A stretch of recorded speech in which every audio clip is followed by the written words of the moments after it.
Bismillahirrahmanirrahim. Assalamualaikum warahmatullahi wabarakatuh. Alhamdulillahirrahmanirrahim. Assalatu wassalamu ala rasulillahi amma ba'd. Rabbi shrah li sadri wa yassir li amri wahlul 'uqdatam min lisani yafqahu qawli. Rabbi zidni ilma warzuqni fahma. Alhamdulillah teman-teman yang dimuliakan Allah Subhanahu wa taala. Pertama-tama tentu kita bersyukur kepada Allah Subhanahu wa taala yang mana Allah telah memberikan kita rizki nikmat yang sangat banyak, yang apabila kita hitung nikmat Allah itu maka kita tidak akan mampu menghitungnya. Kemudian selawat dan salam untuk Nabi kita Muhammad sallallahu alaihi wasallam, tauladan kita, guru kita, ustadz kita, dan orang yang kita harapkan syafaatnya kelak di hari tidak ada syafaat kelak. Maka dari itu teman-teman, maka sering-seringlah bersalawat kepada Nabi Sallallahu Alaihi Wasallam. Berkat perjuangan beliau kita bisa mengenal iman, mengetahui Islam, dan berbahagialah kita menjadi orang-orang Islam dan orang-orang yang beriman. Teman-teman yang dimuliakan Allah Subhanahu Wa Taala, setelah ada air maka Nabi Ismail pun hidup dengan ibunya berdua. Lalu ada orang-orang dari suku Jurhum yang berasal dari Yaman melintasi daerah pinggiran Mekah. Ketika melewati pinggiran Mekah, mereka melihat ada burung-burung di atas, di daerah tempat Hajar dan Ismail bertempat tinggal karena ada air. Dan mereka, orang-orang suku Jurhum, mengatakan, coba tolong lihat di sana, pasti di sana ada air karena ada burung-burung yang berterbangan di atas sana. Maka setelah didatangi, maka benar teman-teman, ada air di sana. Dan apabila ada air, maka dipastikan ada kehidupan.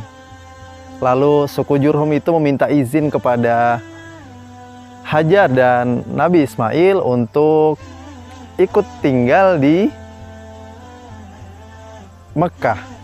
Maka Hajar pun, istrinya Nabi Ibrahim, mengizinkan, tapi tidak boleh mengambil air ini atau air Zam-Zam itu mengatasnamakan mereka, karena ini buat umat, bukan buat mereka. Maka mereka menyetujui. Singkat cerita, Nabi Ismail pun tumbuh besar lalu menikah. Sebelum menikah, Nabi Ibrahim datang menjenguk istri dan anaknya dari Palestina. Maka seperti yang kita ketahui, maka Allah pun memberikan syariat, yaitu memotong anaknya. Maka ini pelajaran penting tentang orang tua dan anak. Bagaimana Nabi Ibrahim mengatakan, wahai ya bunai, wahai anakku, apa pendapatmu bahwasanya aku tadi malam bermimpi kalau aku menyembelih kamu. Kemudian sang anak soleh mengatakan, wahai ayahku sayang, ya abati, wahai ayahku sayang. Masya Allah. Lakukanlah, insya Allah aku termasuk orang-orang yang sabar. Masya Allah, karena itu perintah Allah teman-teman. Maka sabar saja, Allah akan memberikan ganjaran yang terbaik.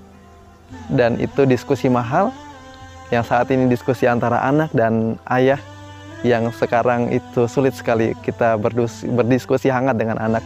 Maka dari itu, wahai ayah, mari kita diskusi hangat dengan anak kita.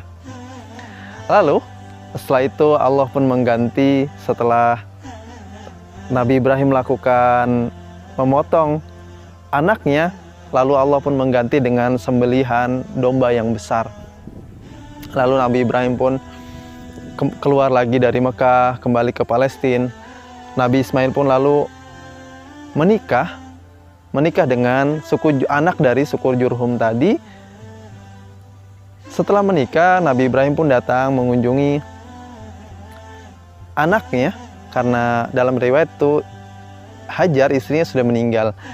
Maka setelah didatangi, diketok rumahnya Nabi Ismail, ternyata Nabi Ismail sedang keluar berburu, karena Nabi Ismail hobinya berburu teman-teman. Lagi keluar, tidak ada di rumah, lalu bertanya kepada istrinya, "Wahai, kemana suamimu?" "Suamiku lagi keluar." Kemudian, "Gimana kamu di rumah? Gimana keadaanmu di rumah?" Maka sang istri mengatakan, "Wah, keadaanku di rumah makan susah, uang tidak ada. Pokoknya banyak mengeluh. Maka Nabi Ibrahim berpesan kepada istrinya, "Wahai perempuan, tolong kasih tahu suamimu, tolong titip salam dari Ibrahim dan tolong ganti pintu rumah atau tiang pintu rumah ini." Kemudian Nabi Ibrahim pergi. Setelah pergi, Nabi Ismail datang dari berburu dan istrinya bercerita kepada suaminya, yaitu Nabi Ismail. Lalu Nabi Ismail pun mengatakan, "Wahai istriku, ketahuilah tadi itu adalah ayahku, dan ayahku memerintahkan aku untuk menceraikan engkau." Maka diceraikan. Di lain waktu Nabi Ismail menikah lagi. Setelah menikah lagi, Nabi Ibrahim pun datang lagi dan menanyakan keadaan yang sama. Diketok, "Assalamualaikum, wahai wanita, apakah ada suamimu?" Tidak ada, lagi berburu keluar. Nabi Ismail berburu keluar. Kemudian ditanya sama Nabi Ibrahim, "Gimana keadaanmu di rumah? Gimana keadaanmu bersama suamimu?" Kemudian sang istri mengatakan, "Alhamdulillah, bersyukur kepada Allah. Kami di sini diberikan nikmat yang sangat banyak oleh Allah." Pokoknya isinya tentang syukur, bukan keluhan. Maka kata Nabi Ibrahim berpesan, "Wahai wanita, tolong sampaikan salam kepada suamimu, ada salam dari Ibrahim, dan perkokohlah tiang rumah ini." Kemudian Nabi Ibrahim pamit kembali ke Palestina. Lalu ketika Nabi Ismail pulang, sang istri bercerita seperti apa yang disampaikan orang tua tadi. Maka ketahuilah, langsung Nabi Ismail mengatakan kepada istrinya, "Wahai istriku, ketahuilah bahwa itu adalah ayahku, Nabi Ibrahim. Dan beliau memerintahkan aku untuk selalu menyayangi engkau dan tidak menceraikan engkau." Pelajarannya teman-teman banyak sekali. Tadi ketika Nabi Ibrahim ingin memotong anaknya dan dialog ayah kepada anak, Nabi Ibrahim meminta izin kepada anaknya, meminta pendapat anaknya. "Apa pendapatmu tentang kalau aku memotong engkau?" Kemudian sang anak yang soleh mengatakan, "Wahai ayahku sayang, lakukanlah jika itu perintah Allah."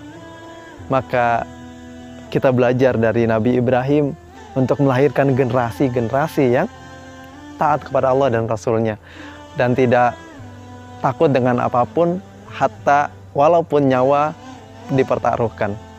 Kemudian selanjutnya, pelajaran di rumah tangga, jadi istri, pelajaran buat istri, dan pelajaran kita berumah tangga, tidak usah banyak mengeluh apapun keadaannya. Karena ketahuilah, sesulit atau seberat apapun masalah kita, masih ada yang sulit dan masih ada yang lebih berat masalahnya daripada kita. Maka perbanyaklah syukur, karena